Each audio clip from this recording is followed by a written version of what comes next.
Welcome back. You're watching Business Morning on Channels Television. Next week promises to be another crucial week as we count down to May 29, the anniversary of this administration, that is the President Muhammadu Buhari-led administration. And so next week, starting on Monday and Tuesday, the Monetary Policy Committee of the Central Bank of Nigeria will be holding a two-day rate-setting meeting.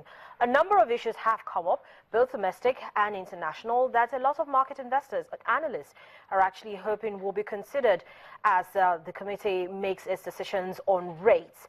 And of course, there's a monetary policy rate and the exchange rate. So ahead of the meeting, what issues are likely to be looked at by investors? I'm talking to Robert Omotunde now, who is an investment analyst with AfriInvest, to get his perspectives on these particular issues. Good morning to you, Robert. Thank you so much for coming into the studio. Thank you, Harry. So, talk to us about what your expectations are. Next week is a very, very crucial week, as I already mentioned, for both domestic and international investors. Anybody who's really interested in doing business here in Nigeria.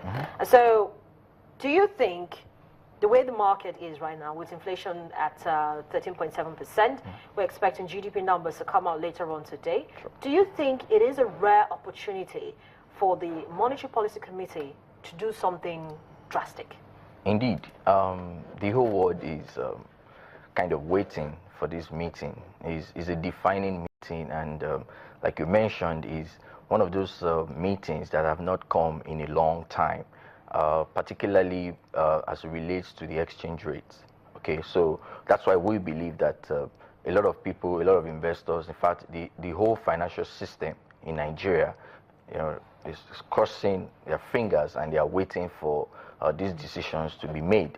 Particularly as it relates to the exchange rate, you recall that in the last week we saw a major move by the NNPC to kind of liberalize the downstream sector of the oil and gas.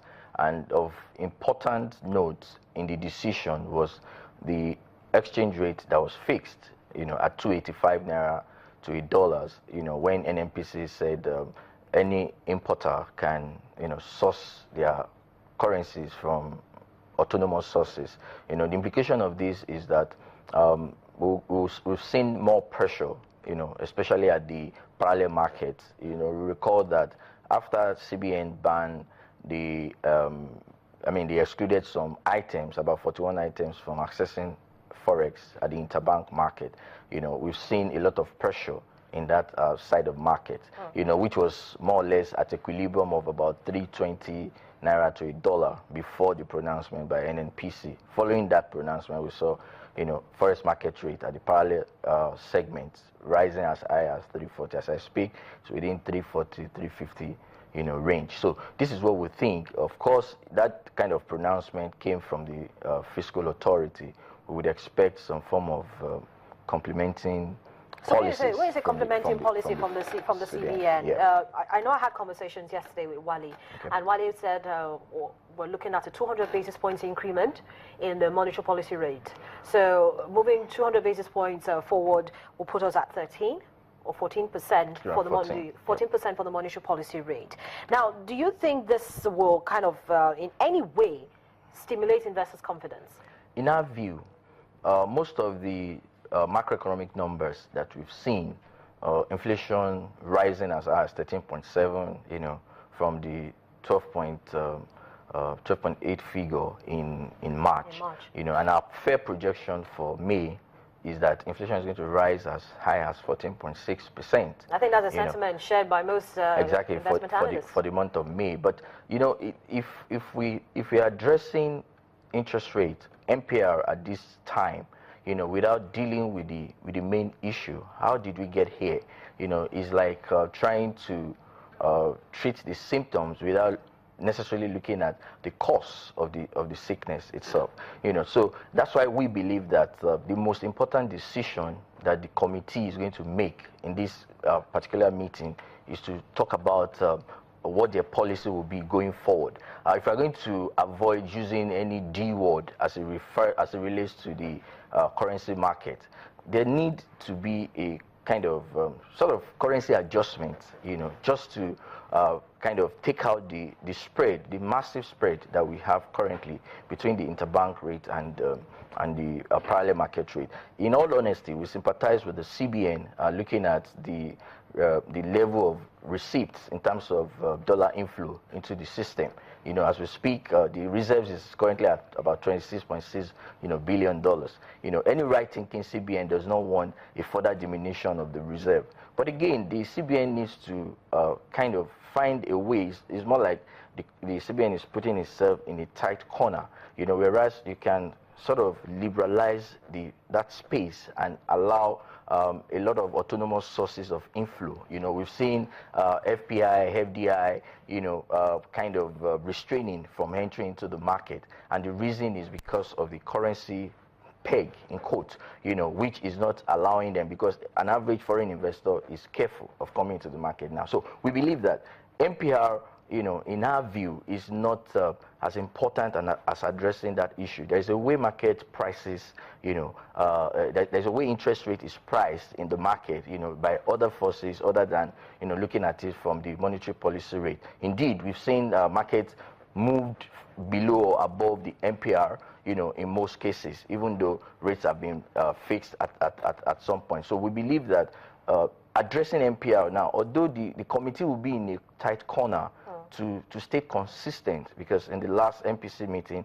one of the notes, one of the things that the committee noted was that they need to ensure a kind of real interest rate environment, which was why they took MPR from 11% to 12% at the last meeting. But we've seen inflation, rise above the current MPR of 12%. Very comfortably now in 2 digits. So if the committee wants to be consistent, okay, they could probably say, okay, let's take MPR higher to say 13%, or if they want to be proactive, looking at the level at which interest rate is, inflation is rising, say, okay, we'll take it to 14%. But again, that would not, in our view, solve the issues, because the rates that we've seen in the last few days, talking about yields that are rising as high as 14%, they are more in expectation, because the CBN has already guided that they want to ensure a real interest rate environment. So market